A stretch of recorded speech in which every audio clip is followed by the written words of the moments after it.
Hello, my name is Shanna Page, and this is my presentation on my Creating Innovative Uses project. The rationale for this unit is it is designed to get students to think critically about current controversial topics in the U.S. The plan's being used in a social studies elective class called Human Issues. The lesson will take approximately 6 to 7 class periods. Students have previously studied the topics in class, just not in great detail, so they have some previous knowledge on each topic, but not a ton. The point of this unit is to get them to look more in depth at the issues from a specific viewpoint that's assigned to them by me, the teacher. All of the topics have to do with drinking and drug-related issues that are currently being debated about in our country, different parts. The 4 specific topics are: should the minimum legal age for drinking be lowered? Should prescription companies be able to advertise directly to consumers? Should marijuana be an option for medical use? And should marijuana be legalized for all uses, including recreational purposes? Like I said, the kids have some previous knowledge, and that has came from procon.org, which is a really cool website, so I want to take a second to look it over. When you go to it, you can scroll down, and they have 47 controversial issues divided by different headings. Most of ours are in the health and medicine, but the drinking age is over here. When you click on them, they all look a little different. They give you some background information. A lot of them contain video galleries. Then you have the pro-con arguments. Here's different data, background, how the legal drinking age came about anyways, when it's changed, what's happened, and then, like I said, some news videos and stuff that shows both sides. If we look at a different one, we can go over and look at the prescription drug ads to consumers. The reason why this topic came up is because actually the US and New Zealand are the only 2 countries that allow prescription companies to advertise to consumers. So it was something that was kind of insightful for the kids to learn about, and I want to see them get even deeper into the issue. So same thing, it has the main pro-con arguments, it gives background information, how it happened, like the history of drug advertising and drugs, and this one, instead of giving informative videos, it shows some of the commercials, and a lot of them are ones that the kids have seen. So it's just a really cool website to show you all the different issues in both sides. It's very unbiased, and I do think it does a good job of giving references and very reliable information. So I like to use that in the class, and that is where their background information came from. Moving forward, there are 2 lessons. My first lesson is cooperative groups creating an informative wiki page together, like I said, on their assigned topic, and then they're either assigned yes or no, the pro or con side. And then lesson 2, students will explore those wiki pages and then take a survey off of SurveyMonkey. So let's start with lesson number 1, the cooperative group wiki pages. A brief description: the wiki pages are for groups of 2 to 3. The groups will be assigned either the pro, the yes side, or the con, no side to one of the topics relating to drug and alcohol reform. The topics have been introduced and mildly explored in class already, but the expectation of this lesson is to perform deeper research and then as a group create an informative wiki page that includes facts, videos, pictures, and references that support their specific viewpoint. As far as the technology goes, we'll have the school computer lab checked out to use the computers that have internet access. I have set up the group pages using Wikispaces on a class wiki that's already created. Students may use the library database to further research or perform safe internet browser searches as well. And the school network does not allow access to YouTube, and like I said, one of the requirements is to incorporate videos. So they'll have to find those supplementary videos elsewhere, or one of the cool things about this is they can do it at home and they would be able to embed it there and then get around that. I'm going to recommend News Sources, Discovery Education, and TeacherTube for those that want to do the videos on School Network. As far as instructional strategies go, the wiki activity is definitely an active learning instructional strategy that incorporates cooperative learning and multimedia into the lesson. They're going to perform research and take notes on it so that they can organize and summarize their main arguments and facts on that group page. And then this particular lesson also uses some of Bloom's higher order thinking skills, such as synthesizing the information in order to argue the specific viewpoint that's assigned to them, whether it's truly what they feel or not. Moving on to the prior skills and knowledge required for this lesson 1 activity. As far as the teacher goes, they need the knowledge of wiki spaces. Like I said, I set the page up in advance, so I need to know the structure of the assignment. Also need to know how to model and assist students in embedding the movies and other resources in order to design an effective wiki page. And the knowledge on research protocol and ethics to demonstrate to the students so that they are performing reliable and avoiding plagiarism. The students need to build off of their prior knowledge of the topics that we discussed in class. They need to use their basic computer skills for safe research and follow the rules of plagiarism that they were previously taught. The process and product. The product. Students are asked to produce a group wiki page on their assigned topic. The final product should be divided into informative categories that defend their assigned viewpoint. The published wiki page should also include pictures, videos, and facts that are all referenced. The procedure. First, students are going to create a wiki login so that they can gain access to the class wiki. Then we will walk through the structure of wiki spaces and go over the steps of creating their wiki page so that they know how to do it and the expectations. I will model and show a couple examples and then show how to monitor the changes, engage in the chat features, embed videos, other widgets, and do the basic formatting and editing of the wiki page's site. Let's take a minute and look at the wiki page site that I have set up. This is our group wiki for human issues, and then this specific page is the group wiki assignment. Like I said, set up. I still just have to add the students' names once I assign groups.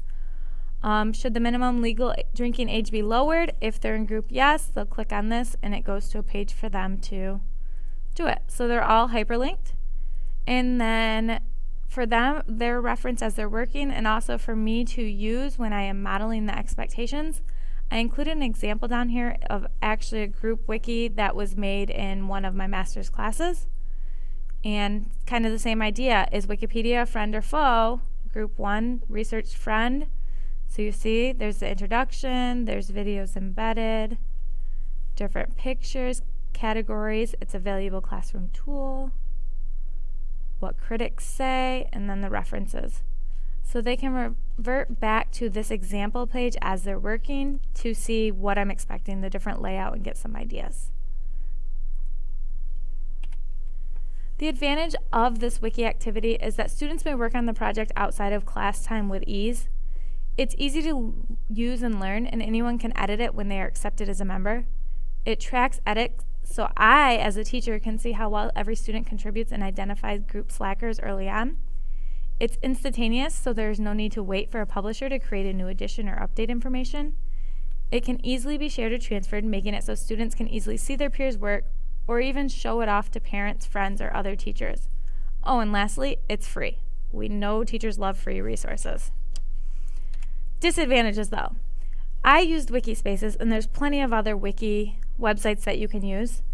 Unlike PBWorks, which is another very popular wiki site, Wikispaces does not allow the administrator to create folders and combine pages. So the navigation to pages on the left can get kind of busy. If you remember seeing my page, you see all the folders. They're right there. So it can get kind of overwhelming. The open structure can also lead to disorganization. The students on their own page, if they don't take the extra time to structure and format the group page, it can get kind of overwhelming as well. And since wikis are open, it can be edited or vandalized if it's not closely monitored.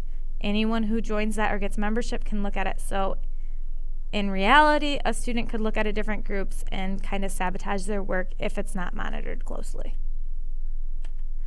That concludes lesson 1, the group wiki. Let's move on now to the SurveyMonkey quiz, lesson number 2. A brief description of lesson 2. The students are going to explore that group wiki page and all of the other groups' work that was created in lesson 1. Then they'll use the information they learned and their own opinions to complete a survey that was generated using SurveyMonkey. The survey has content-related questions that reflect on knowing the arguments for both sides of each topic, as well as open-ended questions that ask the students to analyze the issues and then formulate their own conclusion if they believe the issue is pro or con.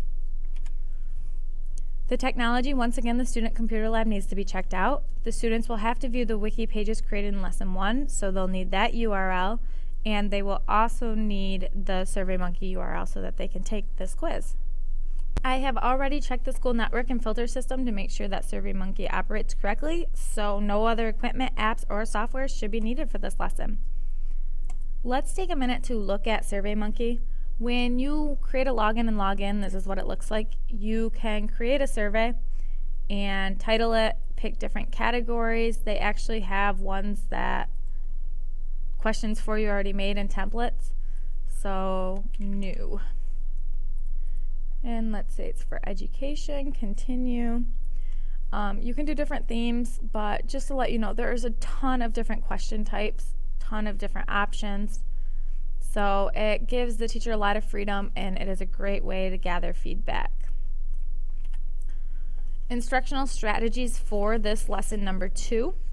The kids are researching and doing some note-taking on the different arguments from the topics on the group wiki page. They are asked questions in the survey that require them to summarize the key arguments. And then also, SurveyMonkey allows prompt collection of feedback, which is yet another effective instructional strategy for teaching. Prior skills and knowledge required. The teacher is required to have basic internet and computer skills in order to set up the survey. I also utilize my knowledge of Bloom's taxonomy to try and differentiate the questions and have students use higher order thinking in answering some of them. This will help better assess their final understanding of the topics. The teacher must also have an understanding and appreciation for gathering data. That is kind of the main benefit of this innovation.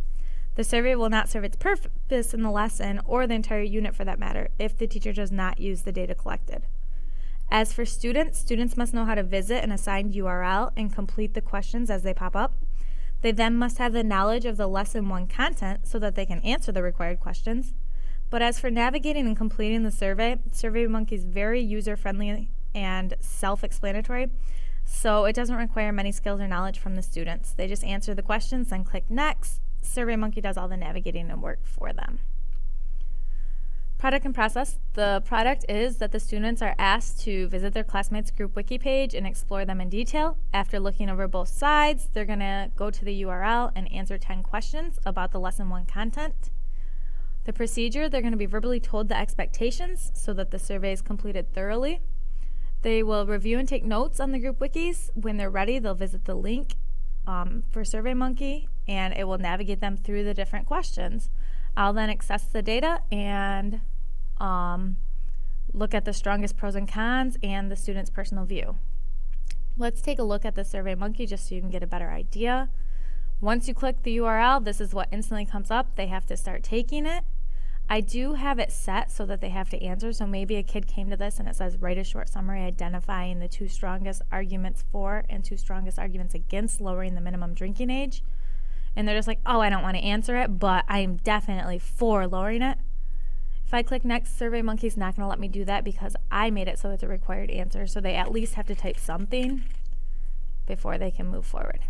So you can see it just goes through all the different questions. Advantages. The advantages of this lesson in SurveyMonkey is I can collect the initial and final data in a very timely manner. Like I just showed you, it allows me to check that box that requires each question to be answered before proceeding, and that's something that cannot always be guaranteed with a written assignment. It allows me to create separate pages. As you can see, each topic had its own page. So it was effective for this particular lesson because I can divide that up. There's many different options for the format of questions. When I showed you the first walkthrough, there's tons of question types, and also it's very user-friendly. Disadvantages.